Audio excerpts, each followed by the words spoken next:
Hello everyone. Today we are going to study database security. Okay.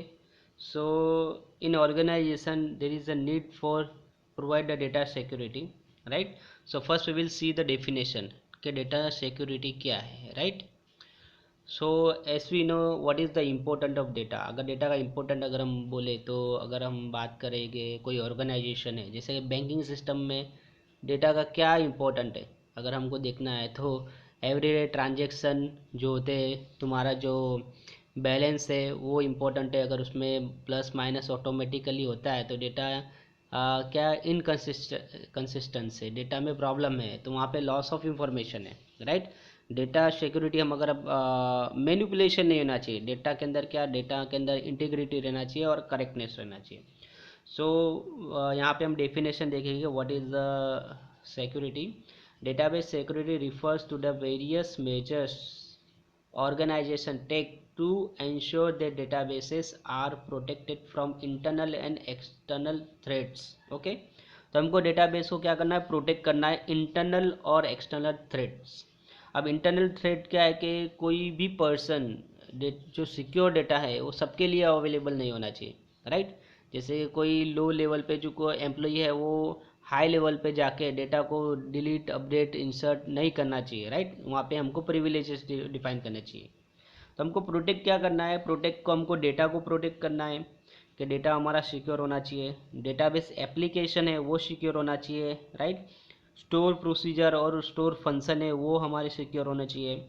Database system DBMS जो हमारा overall control होगा जिसका database के ऊपर, वो हमको क्या करना चाहिए, वो हमको सेफ होना चाहिए। डेटाबेस के जो सर्वर्स है जिसके ऊपर डेटा स्टोर है, फॉर एग्जांपल बड़ी बड़ी कंपनियों के सर्वर्स रहते हैं जहाँ पे डेटाबेस स्टोर होता है, राइट।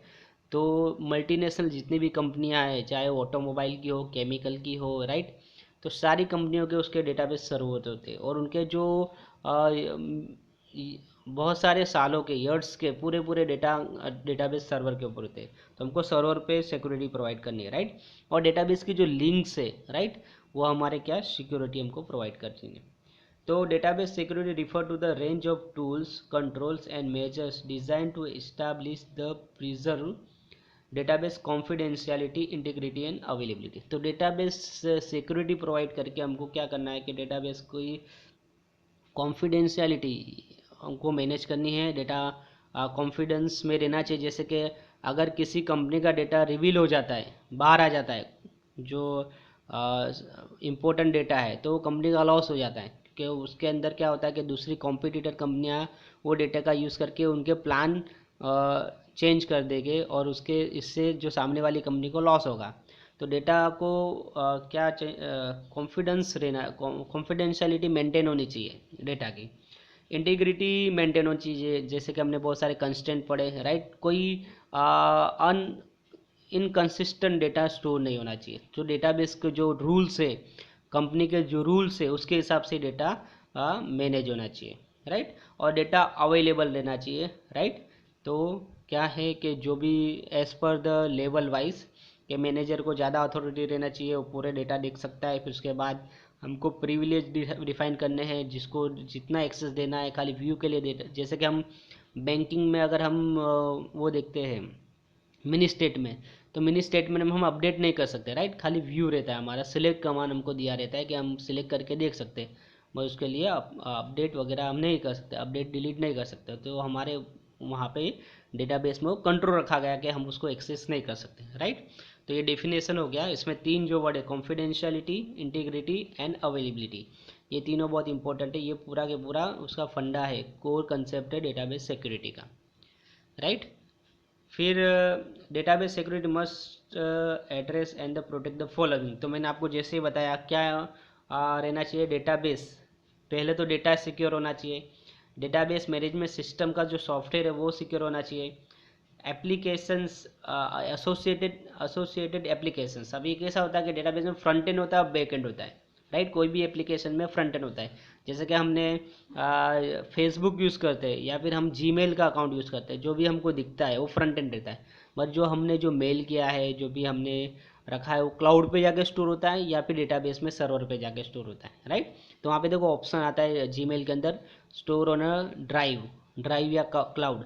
तो हमको जो स्पेस दिया गया है क्लाउड के ऊपर, वहाँ पे जाकर हमारा डेटा स्टोर होता है, राइट। तो जो भी फ्रंट एंड एप्लीकेशन है उसको भी हमको सिक्योर करनी चाहिए, राइट। और फ्रंट एंड एप्लीकेशन ऐसे बनाने चाहिए कि डेटा के अंदर जो प्रॉब्लम ना क्रिएट हो, राइट, डेटा सिक्योर रहे, इस तरह हमको डिज़ाइन करना चाहिए। तो इसके लिए बेसिकली 3 टायर आर्किटेक्चर का यूज़ होता है, राइट। वो बहुत ही अच्छा बड़ा कंसेप्ट है। और जो कंपनियां हैं, डॉट नेट की कंपनियां हैं उनमें, और जावा की कंपनियां हैं, मोस्ट ऑफ 3 टायर आर्किटेक्चर ही सारी कंपनियां यूज़ करती है। तो आप उसको अच्छे से स्टडी कर लो, राइट। वो करियर पॉइंट ऑफ व्यू बहुत ही इंपॉर्टेंट है, राइट। फिजिकल सर्वर को हमको क्या करना है, मेंटेन करना है, राइट। वहाँ पे हमको सिक्योरिटी प्रोवाइड करनी है, ओके। और जो लिंक्स है, जो कनेक्शंस है, उसको भी हमको सिक्योरिटी प्रोवाइड करनी है। तो ये चीज़ों को हमको सिक्योरिटी प्रोवाइड करनी है, right. Database security about the following situation, हाँ। तो हमको क्या करना है कि डेटा को हमको सिक्योरिटी प्रोवाइड करनी है कि जो इंटरनल एम्प्लॉई है और जो एक्सटर्नल एम्प्लॉई है, तो we can say authorize and unauthorize. Unauthorize जो यूज़र है उनको तो डेटाबेस का एक्सेस मिलना ही नहीं चाहिए। अब जो ऑथोराइज यूज़र है उसको भी लेवल वाइज डेटाबेस का एक्सेस मिलना चाहिए, क्योंकि जो ऑथोराइज यूज़र है, राइट, तो डेटा जो यूज़र है लो लेवल पे, वो बड़े लेवल पे जाके, मैनेजर लेवल पे जाके डेटा अपडेट डिलीट इंसर्ट नहीं कर सकता है, राइट। उसका जितना काम है उतना ही उसको डेटाबेस का एक्सेस देना चाहिए। तो वहाँ पे क्या रहेगा, डेटाबेस सिक्योरिटी मेंटेन रहेगी, ओके। तो डेटाबेस की कॉन्फिडेंशियलिटी लॉस नहीं होनी चाहिए, राइट। डेटा जो कॉन्फिडेंट डेटा है कॉन्फिडेंस में रहना चाहिए। जैसे कि फॉर एग्जांपल किसी बड़ी कंपनी का टेंडर निकलता है, गवर्नमेंट का टेंडर निकलता है, और मल्टीपल कंपनी वो टेंडर भरती है, तो टेंडर जो भरा हुआ है उसका इन्फॉर्मेशन लीक नहीं होना चाहिए। अदरवाइज किसी कंपनी ने टेंडर का प्राइस 5 लाख रुपया दिया है सपोज फॉर एग्जांपल, और किसी कंपनी ने वो 5 लाख, उसको पता है कि इसने 5 लाख दिया, तो वो 4.5 लाख में वो टेंडर पास करवा लेगी। तो उस तरह हमको क्या करना चाहिए कि वो डेटा को क्या, कॉन्फिडेंशियलिटी हमको क्या मेंटेन रखनी चाहिए, ओके। तो उसके लिए क्या करेगी कि जो मल्टीपल कंपनियां है वो दूसरे कंपनियों के सर्वर को हैक करेगी, वहाँ से डेटा निकालेगी। तो हमको सिक्योरिटी इतना रखना है कि डेटा हैक ना हो। फॉर एग्जांपल बैंक के अंदर अगर बैंक का सर्वर किसी कोई हैक कर लेता है, राइट, और वहाँ से इंफॉर्मेशन निकाल लेता है, तो वो बहुत ही मैनिपुलेट कर सकता है, और वो जो विड्रॉवल अपने अकाउंट में ले सकता है, और बहुत सारा उसके अंदर क्या हो सकता है, प्रॉब्लम क्रिएट हो सकता है, राइट। तो प्राइवेसी लॉस नहीं होनी चाहिए, डेटा की प्राइवेसी, डेटा की इंटीग्रिटी, जो हमने जो रूल डिफाइन किए वो लॉस नहीं होना चाहिए, और डेटा अवेलेबल लेना चाहिए, राइट।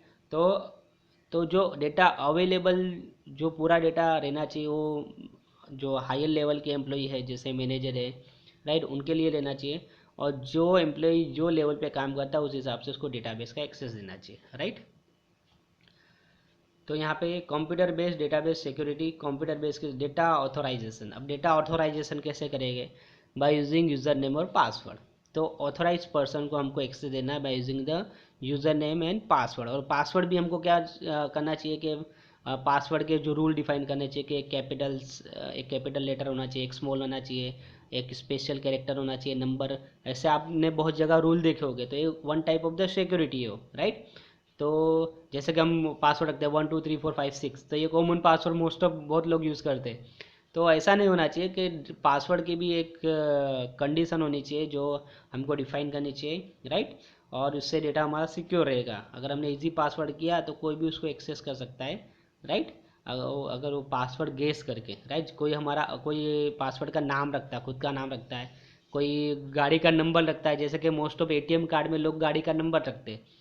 तो इस तरह नहीं करना चाहिए हमको। और हाँ, हर जो हमारा सिक्योर डेटा है जैसे बैंक का डेटा है, तो वहाँ पे जो पासवर्ड है, जैसे कि हम ऐप यूज़ करते हैं जैसे फ़ोनपे, गूगल पे, तो वहाँ पे जो पासवर्ड है ना, हमको कुछ महीनों बाद चेंज करते रहना चाहिए, ओके। उसको रिमेंबर रखना चाहिए, ओके। और इजी नहीं रखना चाहिए 1 2 3 4 5 6 1 2 3 4 ऐसे पासवर्ड नहीं रखना चाहिए, ओके।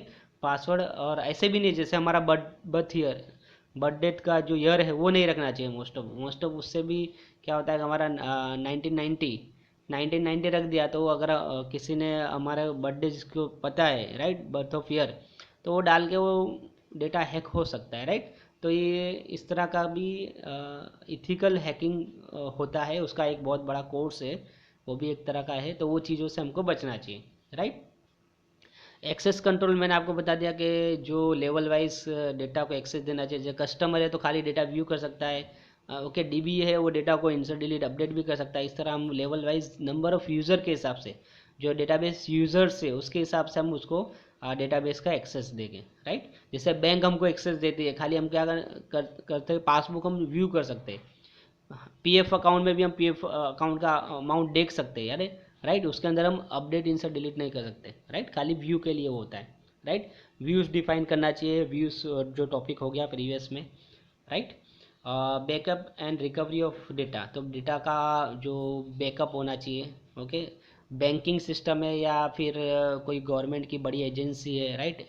एटॉमिक एनर्जी के जो एजेंसीज है, राइट। बड़ी बड़ी जो मिलिट्री की जो सर्वर्स है, वहाँ पे डेली बेस पे डेटा का बैकअप लेना चाहिए, राइट। और मंथली बेस पे भी पूरा डेटा एक बार फिर से बैकअप लेना चाहिए। तो बैकअप में क्या होगा कि अगर हमारा सिस्टम क्रैश हो जाता है, हार्ड डिस्क फेल हो जाता है, सर्वर हमारा डाउन हो जाता है, सर्वर फेल हो जाता है, तो हमारा बैकअप के थ्रू हम वो डेटा रिस्टोर कर सकते हैं, राइट। तो हर बैंकिंग सिस्टम और जो बड़ी बड़ी एजेंसी है वो डेटाबेस का बैकअप लेती है, राइट। और ये भी बहुत बड़ा एक डोमेन है। अगर कंप्यूटर फील्ड में आप जाओगे तो as a programmer, as a database DBA, और ये डेटा मेंटेन करने के लिए भी बहुत सारे नेटवर्क एडमिनिस्ट्रेटर, ये एक बहुत बड़ा पोस्ट है, राइट। तो ये हर कंपनी में ये जॉब अवेलेबल है, राइट। और रिकवरी यानी डेटा फेल होगा तो डेटा रिकवर होना चाहिए। अब इसके लिए बहुत सारे मेथड है। एक तो हम डेटा रेप्लिकेशन कर सकते हैं। रेप्लिकेशन यानी क्या, कि हम मल्टीपल सर्वर पे डेटा का बैकअप लेके रखेंगे, कि एक सर्वर पे अगर डेटा क्रैश होता है तो दूसरे सर्वर से डेटा अवेलेबल है। क्लाउड कंप्यूटिंग करके एक डोमेन है, उसमें इस तरह का काम होता है। जो हमारा जीमेल में भी ऐसा ही काम होता है कि मल्टीपल सर्वर पे डेटा रहता है, कि अगर एक सर्वर डाउन है तो दूसरे सर्वर से डेटा आता है, राइट। उसके बाद डेटा फिर हर सर्वर पे अपडेट भी होता है। तो ये एक बहुत बड़ा एक इसके पीछे रिसर्च है, और बहुत सारे IEEE पेपर इसके ऊपर पब्लिश हुए हैं डेटा सिक्योरिटी प्रोवाइड करने के ऊपर, राइट।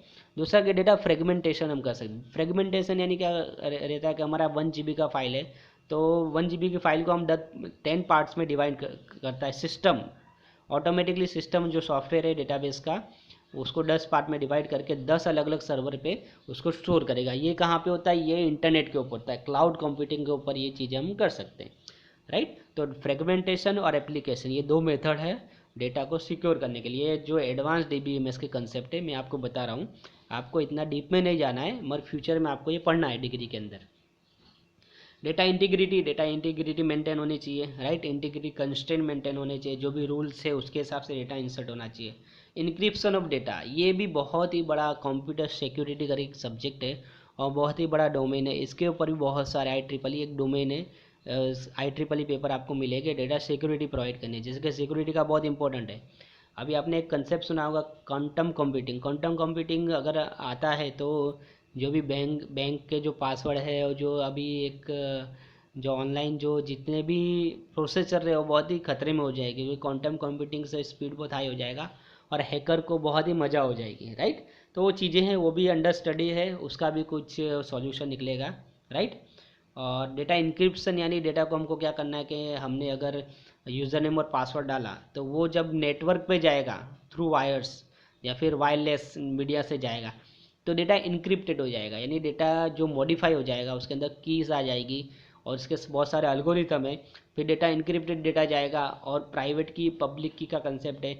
जिसके पास अगर पब्लिक की है, ओके, प्राइवेट की से डेटा इनक्रिप्ट होगा और रिसीवर साइड पे वो डिक्रिप्ट होगा, राइट। इनक्रिप्शन और डिक्रिप्शन ये बहुत बड़ा एक डोमेन है, राइट। तो डेटा को हम इस तरह सिक्योरिटी प्रोवाइड करना। रेड टेक्नोलॉजी, तो रेड में क्या होता है, ये भी एक टॉपिक है जिसके अंदर हम क्या करते हैं, मल्टीपल हार्ड डिस्क यूज़ करते हैं। रेड लेवल 0, रेड लेवल 1, 2, 3, 4 ऐसे लेवल डिफाइन है। ये भी एडवांस कंप्यूटर नेटवर्क का एडवांस कंप्यूटर नेटवर्क और एडवांस डेटाबेस का एक टॉपिक है, राइट। इस तरह हम क्या करेंगे, इसके अंदर रेप्लिकेशन और फ्रेगमेंटेशन का यूज़ करके डेटा को स्टोर करेंगे। तो मल्टीपल हार्ड डिस्क हम सर्वर में यूज़ करेंगे डेटा स्टोर करने के लिए, राइट। इस तरह हम सिक्योरिटी प्रोवाइड कर सकते हैं। Types of database user in DBMS, ये कंसेप्ट ये टॉपिक हमने ऑलरेडी पढ़ा हुआ है। ये टॉपिक हमने पढ़ा था चैप्टर नंबर 1 के अंदर, राइट। जब डेटाबेस का आर्किटेक्चर पढ़ा था, उसको रिवाइज करना है। नेव यूज़र यानी क्या है, नेव यूज़र यानी जो यूज़र खाली सॉफ्टवेयर को यूज़ करता है। जैसे कि हम जीमेल को यूज़ करते हैं तो जीमेल के लिए हम नेव यूज़र, हम फेसबुक को यूज़ करते हैं, हम इंस्टाग्राम और दूसरे व्हाट्सएप वगैरह यूज़ करते हैं तो हम नेव यूज़र है, राइट राइट। हमको कुछ डेटाबेस का नॉलेज नहीं है, हम खाली यूज़ करते हैं, हम यूज़र से, एंड यूज़र से, राइट।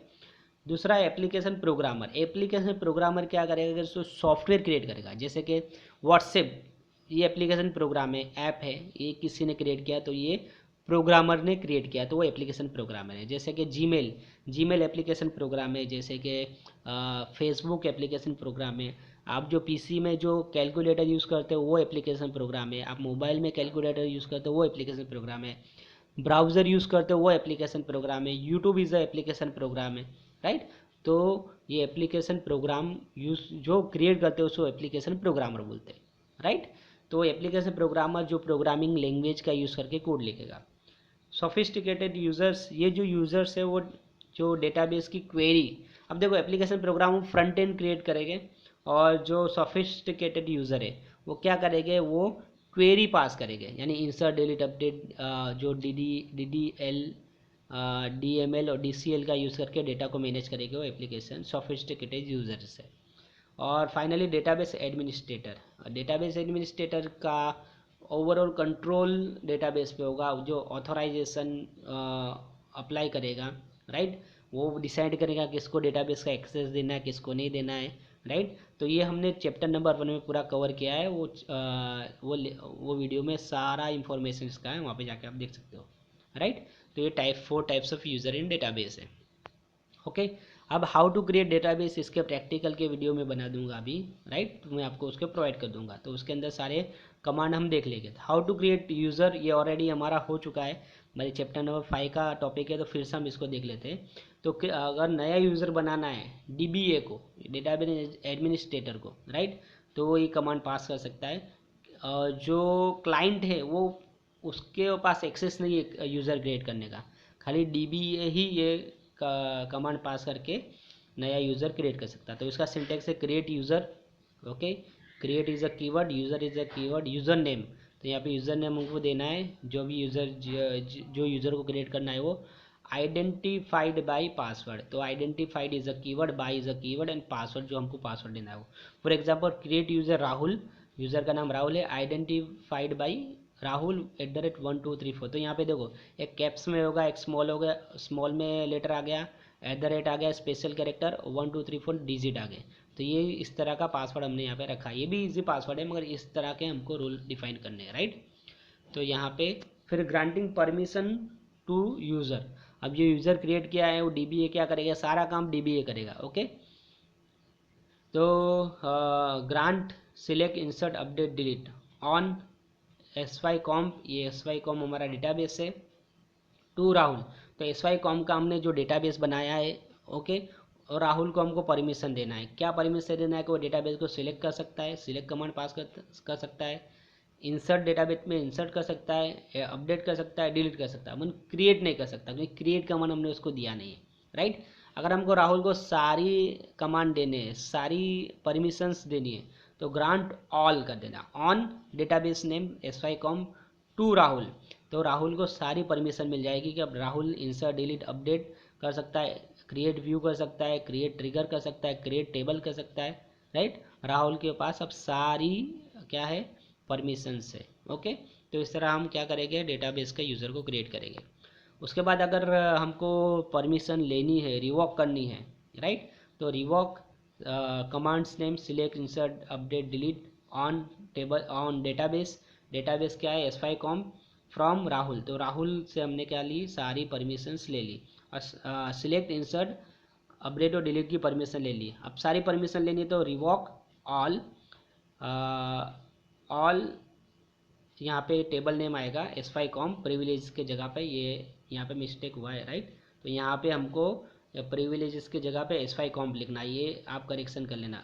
रिवॉक ऑल, ओके, यहाँ पे क्या है, S Y com, okay, on S Y com, यहाँ पे ऑल के बाद ऑन एस वाई कॉम पाएगा, ओके, फ्रॉम राहुल, इतना हमको पास करना है। तो ये प्रिविलेजेस यहाँ से हटा के ऑन एस वाई कॉम हमको लिखना है, और फ्रॉम राहुल, तो यहाँ पे फ्रॉम कीवर्ड आएगा और यहाँ पे टू कीवर्ड आएगा, इतना याद रखना। Grant all on database name to Rahul, और यहाँ पे रिवॉक ऑल ऑन, ये प्रिविलेज हटा देना, on S Y com from Rahul, right. तो इस तरह हम ये रिवॉक कर सकते हैं, ओके। देन यूज़र को ड्रॉप करना है तो drop user name, drop user Rahul. तो यूज़र को क्रिएट किया, उसको परमिशन ग्रांट किया, उसको परमिशन रिवोक किया और उसके बाद यूज़र को ड्रॉप कर दिया। तो यहाँ पे ये हो गया, राइट। तो यहाँ पे इसके बाद हमको क्या देखना है कि ये इस तरह का हो गया। अब जो प्रिविलेजेस, राइट, जो कंडीशंस है, यानी क्या एक तरह की कंडीशंस है, तो उसके दो टाइप है। एक तो सिस्टम है, system privileges and the object privileges. System यानी क्या, जो डेटाबेस सिस्टम है वो, और ऑब्जेक्ट यानी क्या, जो डेटाबेस में जो हम ऑब्जेक्ट क्रिएट करते हैं वो, राइट। तो यहाँ पे system privileges are privileges given to user to allow them to perform certain function that deal with the managing the database and server, right. तो यहाँ पे हम उसको कुछ परमिशंस देते हैं जो डेटाबेस और सर्वर को मेंटेन कर सके, यानी मैनेज कर सके। और system privilege is the right to perform a particular action और to perform an action on any schema object of a particular type, right. तो स्कीमा ऑब्जेक्ट पे हम क्या कर सकते हैं, वहाँ पे हम वो एक्शन परफॉर्म कर सकते हैं। तो यहाँ पे किन किन चीज़ों पे हम सिस्टम प्रिविलेजेस अप्लाई कर सकते हैं, यूज़र को देख सकते हैं। एक तो यूज़र को परमिशन दे सकते हैं क्रिएट डेटाबेस, तो सिस्टम लेवल पे वो डेटाबेस क्रिएट कर सकता है। क्रिएट प्रोसीजर, वो सिस्टम लेवल पे प्रोसीजर क्रिएट कर सकता है। क्रिएट व्यू, सिस्टम लेवल पे व्यू क्या क्रिएट कर सकता है, ओके। बैकअप डेटाबेस, डेटा उसको परमिशन दे सकता है कि वो डेटाबेस का बैकअप ले सके। क्रिएट टेबल, वो टेबल क्रिएट कर सकता है। क्रिएट ट्रिगर, वो ट्रिगर क्या कर सकता है, क्रिएट कर सकता है। और एग्जीक्यूट क्वेरी, वो क्वेरी को एग्जीक्यूट करता है। तो ये सिस्टम लेवल के क्या है, प्रिविलेजेस है, राइट। तो ये इतनी चीज़ें वो कर सकता है। फिर से database, create procedure, create view, backup database, create table, create trigger and execute query. इतनी सिस्टम लेवल पे हम प्रिविलेजेस उसको दे सकते हैं, राइट। अब यहाँ पे object privileges object privileges are privileges given to user so that they can perform certain action upon certain database object, right, where the database object are things like table, store, procedure and the indexes, okay। तो जो system privileges है, permission से, वो system level पे, और ये object level पे यानी टेबल लेवल पे। तो हम क्या कर सकते हैं, टेबल के ऊपर की परमिशन दे सकते हैं, insert, delete, update, store, procedure वो क्रिएट कर सकता है, राइट। और इंडेक्सेस, सीक्वेंस, वो सब वो क्रिएट कर सकता है, राइट। तो ये भी एग्ज़ाम में आता है, right. Right short note on object privileges, okay. Right short note on the what system privileges, ये दो मार्क्स के लिए एग्जाम में आया हुआ है, राइट, ओके। और ये ग्रांट और जो हमारे जो DCL कमांड जो हमने यहाँ पे देखे हैं वो एग्ज़ाम में बहुत बार आते हैं, राइट। तो ये थियरी है जो हमने स्टार्टिंग से हमने देखा, right. Database security, what is database security, 2 marks के लिए क्वेश्चन आ सकता है, उसका डिफिनेशन आपको लिखना है, राइट। और ये थियरी में एक्सप्लेन डेटा सिक्योरिटी, ओके। तो ये क्वेश्चन भी एग्जाम में आ सकता है, राइट। ये भी हमको 2 मार्क्स में या 4 मार्क्स में आ सकता है, right. Explain the database security with requirement, ऐसा एक क्वेश्चन आ सकता है, राइट। उसके बाद जो यूज़र के टाइप है, list explain types of database users, वो एक क्वेश्चन एग्जाम में आ सकता है, राइट। ये पूरा थियरी बेस्ड है, आपको 4 मार्क्स के लिए एग्जाम में आता है, टाइप्स ऑफ डेटाबेस यूज़र्स। उसके बाद DCL कमांड जो हमारे क्रिएट यूज़र, ये 6 मार्क्स के लिए क्वेश्चन आता है। क्वेश्चन नंबर 5 और 6 में हमने ऑलरेडी इसको देखा हुआ भी है, राइट। तो how to create user, granting permission, revoke permission and delete user, तो ये भी एग्जाम में आता है, राइट। और ये 2 मार्क्स के लिए आ जाएगा, ओके। तो ये यहाँ पे ये टॉपिक कवर होता है, ये चैप्टर नंबर 5 का एक टॉपिक हो गया। उसके बाद दूसरा टॉपिक है ट्रांजेक्शन का, वो हम इसके बाद देख लेंगे, okay. Thank you very much.